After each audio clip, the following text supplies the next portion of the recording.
Di dunia balap motor paling bergengsi, sebuah helm bukan sekedar pelindung kepala. Ia adalah kanvas identitas, simbol loyalitas, dan terkadang sebuah pernyataan perang yang sunyi. Awal tahun 2026 dibuka dengan sebuah guncangan yang tidak diprediksi oleh banyak orang di tanah air. Di balik layar ponsel yang menyala, jutaan pasang mata tertegun melihat unggahan singkat di akun Instagram Veda Ega Pratama. Sebuah momen yang tampak sederhana, namun membawa beban sejarah yang masif. Veda, sang bocah ajaib dari Wonosari, pemuda yang selama bertahun-tahun menjadi wajah kebanggaan produk lokal, tiba-tiba terlihat mengenakan perlengkapan yang berbeda. Tidak ada lagi logo yang selama ini melekat erat dengan perjalanannya di aspal Asia. Sebagai gantinya, sebuah brand legendaris dari Jepang, Arai, kini bersandar di sana. Bagi orang awam, ini hanyalah pergantian aparel biasa. Namun bagi mereka yang paham bagaimana politik pedok bekerja, ini adalah sinyal bahwa sesuatu yang besar sedang terjadi di balik pintu tertutup. Pedok MotoGP bukan hanya tentang siapa yang paling cepat di tikungan, melainkan tentang siapa yang memiliki pengaruh paling kuat di meja perundingan. Dan disinilah spekulasi mulai membakar ruang diskusi. Mengapa sekarang? Mengapa saat ia berada di ambang pintu kelas dunia? Tidak ada yang menyangka bahwa di balik transisi ini terdapat jalinan kontrak rumit, tekanan mental yang luar biasa, dan sebuah rahasia besar yang baru saja dimulai. Selamat datang di era di mana setiap detail kecil bisa menjadi penentu antara kejayaan atau kehancuran karier seorang bintang masa depan. Misteri di balik transisi. Selama bertahun-tahun, nama Veda Pratama identik dengan kejayaan brand lokal KYT di panggung internasional. Ia adalah bukti hidup bahwa kualitas Indonesia mampu berbicara banyak. Namun, secara tiba-tiba, narasi itu berubah total. Penggemar dikejutkan dengan kenyataan bahwa Veda telah berpindah haluan. Mengapa seorang pembalap yang telah membangun citra kuat dengan satu brand harus melepaskannya tepat saat ia melangkah ke panggung yang lebih tinggi? Pedek mulai berbisik. Ada yang mengatakan ini murni soal teknis, namun ada pula yang melihat ini sebagai langkah politik yang dipaksakan oleh pihak-pihak yang ingin menyatukan standar di kejuaraan dunia. Kehebohan ini menciptakan gelombang tanya di media sosial. Netizen terbagi dua, mereka yang mendukung demi kemajuan karier dan mereka yang merasa ada sesuatu yang hilang dari identitas sang pembalap. Namun dalam dunia balap profesional, sentimen seringkali harus dikubur demi ambisi. Pergantian merek helm ini adalah langkah pertama Veda meninggalkan zona nyamannya sebagai pahlawan lokal untuk menjadi gladiator global yang tak terikat pada satu bendera industri saja. Namun, benarkah kepindahan ini semulus yang terlihat di kamera? Ternyata ada tekanan yang jauh lebih besar di balik senyuman Veda saat memegang helm barunya tersebut. Tekanan yang mungkin tidak pernah ia bayangkan sebelumnya, karena di balik setiap kontrak yang ditandatangani, ada harga yang harus dibayar dengan performa di atas lintasan. Dan ini baru awal dari ketegangan yang sebenarnya. Rekam jejak yang terlupakan. Jika kita menilik ke belakang, hubungan antara Veda Pratama dan Arai sebenarnya bukanlah hal baru. Ini adalah sebuah reuni yang telah direncanakan dengan sangat rapi oleh takdir, atau mungkin oleh manajemen yang sangat cerdik. Pada musim 2022 hingga 2023, saat Veda mendominasi Asia Talent Cup, ia sudah akrab dengan pelindung kepala asal Jepang ini. Arai seolah-olah telah menanam benih sejak lama, menunggu saat yang tepat ketika Veda sudah cukup matang untuk dipanen ke level yang lebih tinggi. Brand ini bukan sekadar pemberi sponsor, mereka adalah bagian dari ekosistem Honda yang sangat kuat, sebuah jejaring yang mengontrol masa depan banyak pembalap berbakat dari Asia. Kembalinya Veda ke pelukan Arai memberikan sinyal bahwa kariernya kini sedang diarahkan oleh kekuatan besar yang ingin menyamakannya dengan standar pembalap top Jepang. Ini adalah strategi jangka panjang. Dengan menggunakan perlengkapan yang sama dengan para legenda, Veda seolah sedang dipersiapkan untuk masuk ke dalam cetakan yang sama dengan pembalap besar lainnya. Namun, kembalinya brand ini juga membawa spekulasi. Apakah Veda benar-benar memiliki pilihan? Ataukah ini adalah bagian dari paket wajib yang harus ia terima jika ingin tetap berada di jalur menuju MotoGP? Bisikan di pedok menyebutkan bahwa ada persyaratan khusus yang tidak tertulis dalam kontrak publik. Sebuah syarat yang menuntut Veda untuk meninggalkan segala atribut lokal demi mendapatkan dukungan penuh di Eropa. Namun kejutan yang sebenarnya bukan terletak pada mereknya, melainkan pada siapa yang berdiri di belakang kontrak tersebut. The Red Bull Mandate, hukum tak tertulis pedok. Dunia balap motor kelas dunia adalah labirin kepentingan, dan di tengah labirin itu berdiri raksasa bernama Red Bull.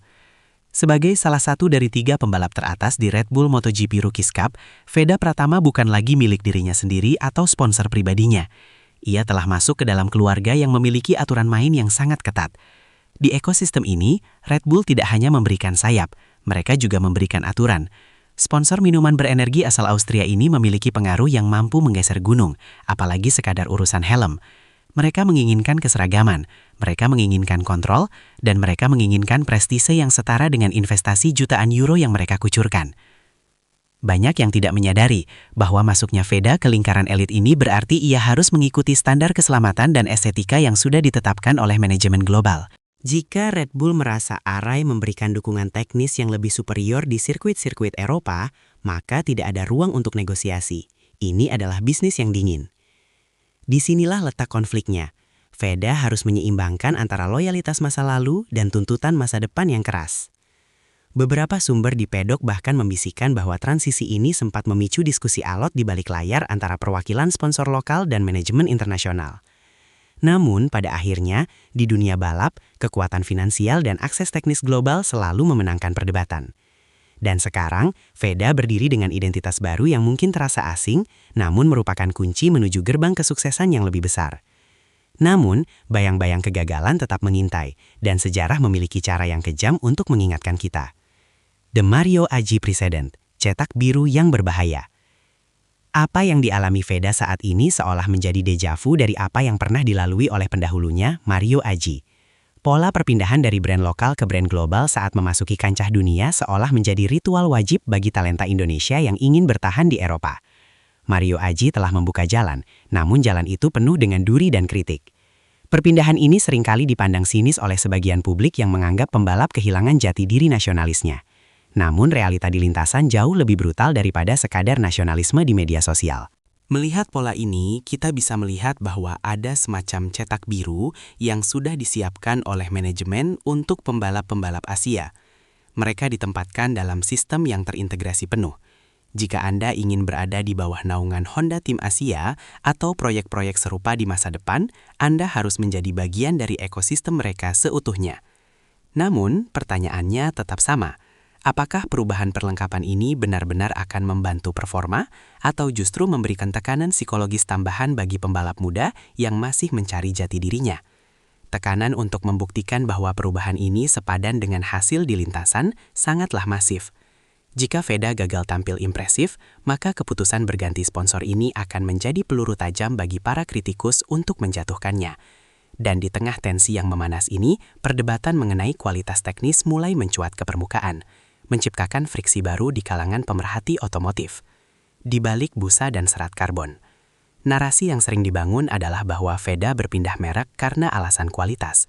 Namun kebenarannya jauh lebih kompleks dari itu. Di level profesional, brand seperti KYT telah membuktikan diri dengan sertifikasi keselamatan tertinggi dan digunakan oleh banyak pembalap kelas dunia lainnya. Jadi, jika bukan soal keamanan, lalu apa yang sebenarnya dicari oleh tim Veda? Jawabannya adalah dukungan teknis langsung di lokasi race, on-track support. Di sirkuit-sirkuit Eropa seperti Jerez, Portimao, atau Sachsenring, raksasa seperti Arai memiliki infrastruktur pendukung yang luar biasa masif. Mereka memiliki teknisi yang siap siaga setiap detik untuk menyesuaikan aerodinamika helm, aliran udara, hingga kenyamanan busa sesuai dengan kondisi cuaca yang berubah-ubah secara ekstrim. Dukungan teknis ini seringkali menjadi penentu saat seorang pembalap melaju pada kecepatan lebih dari 200 km per jam. Sedikit saja gangguan pada penglihatan atau getaran pada helm bisa berakibat fatal pada catatan waktu. Inilah yang disebut dengan technical warfare. Tim Veda mungkin merasa bahwa untuk bersaing di level tertinggi, mereka memerlukan dukungan teknis yang paling dekat dan paling cepat diakses di tanah Eropa. Namun, di balik argumen teknis yang masuk akal ini, ada aroma persaingan bisnis yang kental. Beberapa pihak menduga bahwa perpindahan ini adalah cara brand besar untuk mematikan dominasi brand lokal yang mulai naik daun di panggung dunia. Sebuah perang dingin di industri aparel yang menjadikan pembalap muda sebagai pion utamanya. Namun, ada sesuatu yang lebih dalam dari sekadar bisnis. Ini tentang hati dan harapan jutaan pendukung di tanah air. Di Indonesian Heart versus Global Ambition. Veda Ega Pratama bukan sekadar atlet. Bagi masyarakat Indonesia, dia adalah simbol harapan. Setiap kali ia turun ke lintasan, Ia membawa harapan dari sebuah bangsa yang lapar akan prestasi di dunia otomotif. Namun, dengan segala perubahan sponsor ini, muncul sebuah konflik batin yang tak terucap. Veda berada di persimpangan jalan antara mempertahankan akar nasionalismenya atau melebur sepenuhnya menjadi produk ambisi global. Tekanan ini tidak terlihat di data telemetri, namun terasa sangat nyata di pundak pemuda asal Wonosari ini. Di satu sisi, ia ingin membanggakan produk dalam negeri. Namun di sisi lain, ia tahu bahwa untuk menjadi juara dunia, ia butuh infrastruktur global yang mungkin belum bisa diberikan sepenuhnya oleh entitas lokal di Eropa. Konflik ini seringkali menjadi beban mental tersembunyi. Bayangkan harus menjawab pertanyaan ribuan fans yang merasa kecewa, sementara Anda sendiri sedang berjuang beradaptasi dengan budaya balap Eropa yang sangat dingin dan kompetitif. Di paddock, tidak ada yang peduli dengan asal-usul Anda jika Anda tidak bisa menghasilkan catatan waktu yang cepat. Veda dipaksa dewasa sebelum waktunya, dipaksa membuat keputusan bisnis yang sulit saat usianya masih sangat muda. Tekanan ini bisa menjadi bahan bakar untuk melaju lebih cepat, atau justru menjadi beban yang membuat tangannya gemetar saat menarik tuas rem di tikungan pertama. Dan saat semua orang fokus pada merek helm, mereka lupa bahwa ada seorang remaja yang sedang mempertaruhkan seluruh masa depannya demi sebuah mimpi yang sangat mahal. Namun, sebuah detail kecil yang belum terungkap mulai tercium oleh para jurnalis investigasi di paddock. Simbolisme di balik motif. Hingga saat ini, motif helm terbaru Veda Pratama masih menjadi misteri yang dijaga sangat rapat. Namun, bocoran kecil mulai muncul dari beberapa orang dalam. Helm baru ini dikabarkan tidak hanya akan menampilkan logo Arai dan Red Bull, tetapi juga akan membawa elemen rahasia yang melambangkan perjalanan hidup Veda. Ini bukan hanya soal estetika warna, ini adalah tentang pernyataan identitas di tengah kepungan brand global. Desain ini disebut-sebut akan menjadi perpaduan antara agresivitas banteng merah dengan sentuhan lokal yang subtil, sebuah kompromi antara tuntutan sponsor dan jati diri sang pembalap. Mengapa desain ini begitu penting? Karena di dunia MotoGP, helm adalah wajah sang pembalap saat ia mengenakan baju balap. Motif ini akan menjadi brand image Veda selama bertahun-tahun ke depan. Jika desainnya terlalu korporat, ia akan terlihat seperti pembalap robot tanpa jiwa. Namun jika terlalu personal, ia mungkin akan berbenturan dengan kepentingan komersial yang masif. Kabarnya ada elemen khusus di bagian belakang helm yang dipersembahkan untuk keluarga dan tanah kelahirannya, sebagai pengingat bahwa sejauh apapun ia terbang, ia tetaplah anak Wonosari. Namun keindahan desain ini tidak akan berarti apa-apa jika ia tidak bisa menaklukkan kerasnya aspal Rookies Cup. Dan yang membuat semua ini semakin mencekam adalah kenyataan bahwa musim 2026 tidak akan memberikan ampun bagi siapapun yang ragu. Menunggu tikungan pertama 2026. Kita kini berada di ambang sebuah babak baru.